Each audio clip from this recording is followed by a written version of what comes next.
You're standing at Pennsylvania Avenue on a crisp October morning in 1903.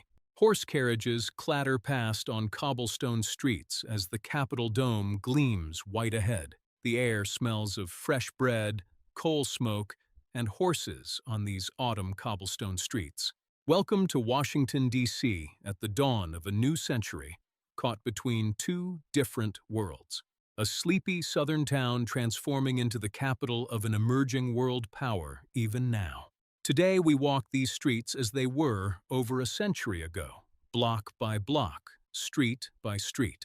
From grand avenues by l'Enfant to bustling markets where immigrants built American dreams. From seats of power to corners where ordinary people built their daily American lives. Let's begin. We start at Pennsylvania Avenue's eastern end, facing the United States Capitol building. The cast-iron dome completed 40 years ago during the Civil War dominates the skyline. White marble gleams in morning sunlight, radiating confidence of a young nation rising. Wide stone steps lead to the portico, where senators arrive each morning in black carriages. Around the Capitol grounds, American elm trees line dirt pathways where clerks stroll. The grass is maintained meticulously, a rare patch of green in this dusty, growing capital. Tourists and citizens walk freely across the lawn, unthinkable in the security-obsessed future. This is the symbolic heart of American democracy, yet it feels surprisingly small and intimate. Turning west down Pennsylvania Avenue, the Grand Boulevard stretches for 1 full mile. 4-story brick buildings line both sides. Stores, banks, newspaper offices, hotels. Woodward and Lothrop department store displays latest fashions in massive plate glass windows. Electric streetcars rumble past every few minutes, bells clanging warnings to slow traffic. They share the road with delivery wagons, private carriages, bicycles, and pedestrians too. On wide brick sidewalks, men in dark suits and bowler hats walk briskly to appointments. Women in long skirts and feathered hats browse shop windows, faces shaded by parasols. The avenue pulses with commerce and ambition, the main artery of Washington's daily life. Halfway down, we pass the legendary Willard Hotel, the city's most famous gathering place. Through tall windows, you glimpse the ornate lobby filled with leather chairs and cigar smoke. Politicians, lobbyists, and businessmen strike deals over brandy in the Round Robin bar.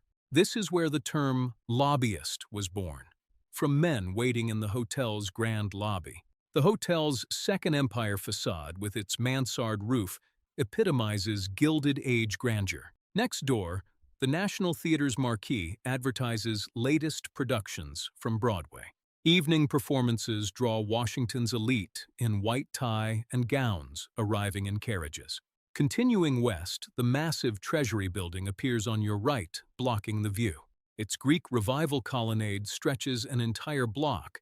Each granite column shows power. Armed guards stand at brass doors as Treasury clerks hurry in and out with portfolios. They're filled with currency designs, bond certificates, accounts of the nation's wealth. Across the street stands the White House, smaller and more accessible than you'd imagine. A simple wrought iron fence surrounds all the grounds, no more than 5 feet tall. President Theodore Roosevelt and his young family have transformed the mansion into chaos.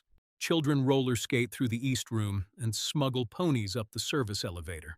Citizens can walk right up to the front and request meetings during public hours each week. The informality would be unthinkable a full century later in our security-obsessed age. We turn north onto 15th Street, leaving grand avenues behind for residential Washington. The transition happens within just a single block as boulevards narrow into tree-lined streets. 3-story brick row houses stand shoulder to shoulder, front stoops forming a corridor.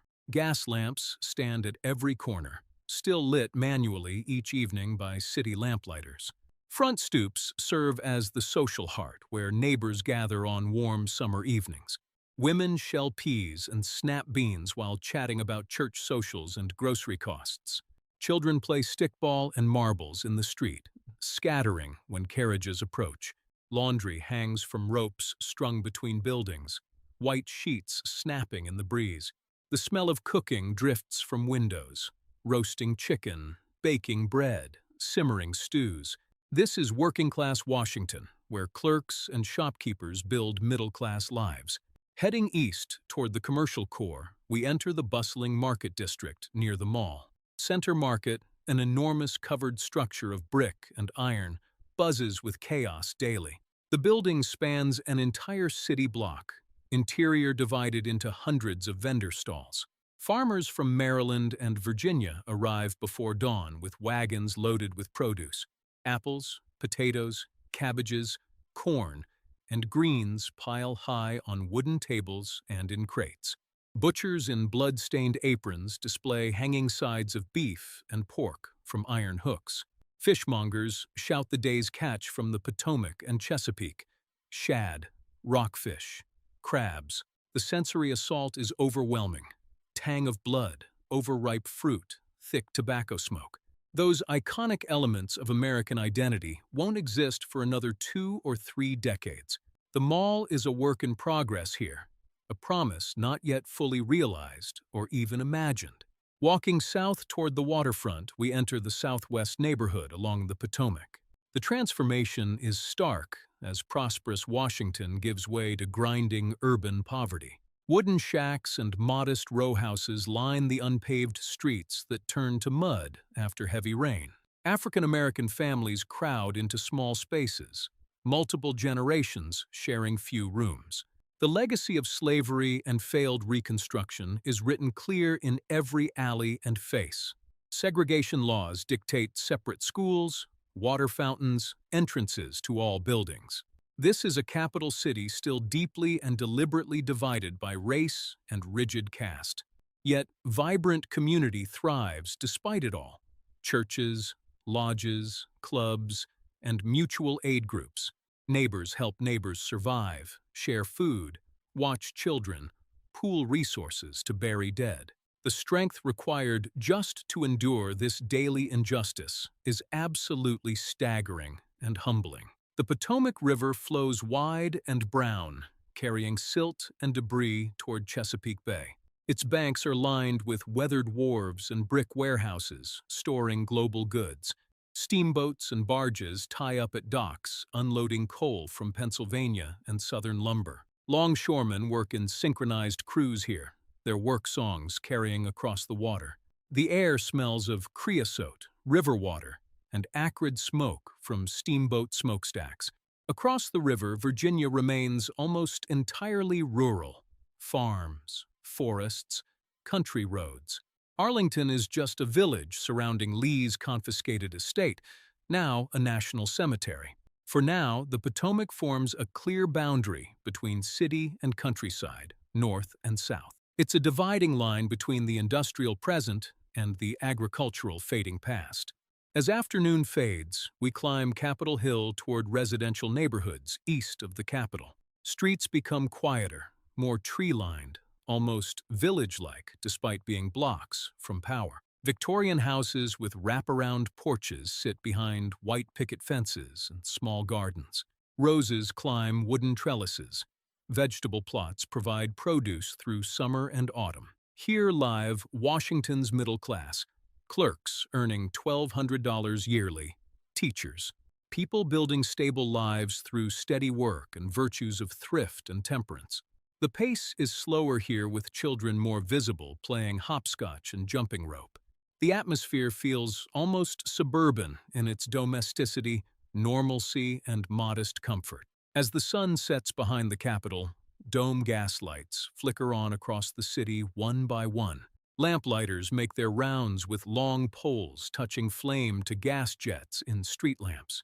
Warm pools of yellow light appear on sidewalks and cobblestones, creating islands of light. From church steeples scattered across the city, bells mark the 6 o'clock hour clearly. They call the faithful to evening vespers and everyone else to gather for the supper meal. Families converge around their dining tables as the city settles into nighttime quiet now. The clatter of the day fades away to the occasional distant clop of hooves on stone. Washington in 1903 is a city of 78,000 residents.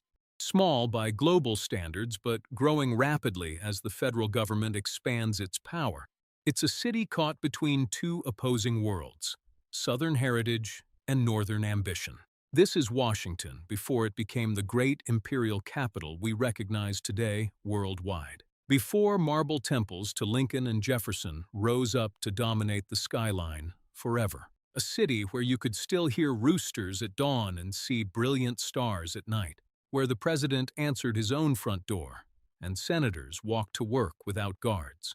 The nation it governed was becoming a world power, acquiring colonies and building battleships. But the capital itself remained almost provincial still, charming in its human scale. That would change dramatically, but not quite yet.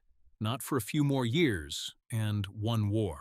For now, this is Washington in its last innocent moment, balanced on the edge of a century that would bring world wars, civil rights struggles, transformations beyond imagining. These streets will witness protests and parades triumph and tragedy progress toward justice. But right now, in this frozen moment of 1903, anything seems possible. Like and subscribe, because the next journey through America's vanished past is just beginning.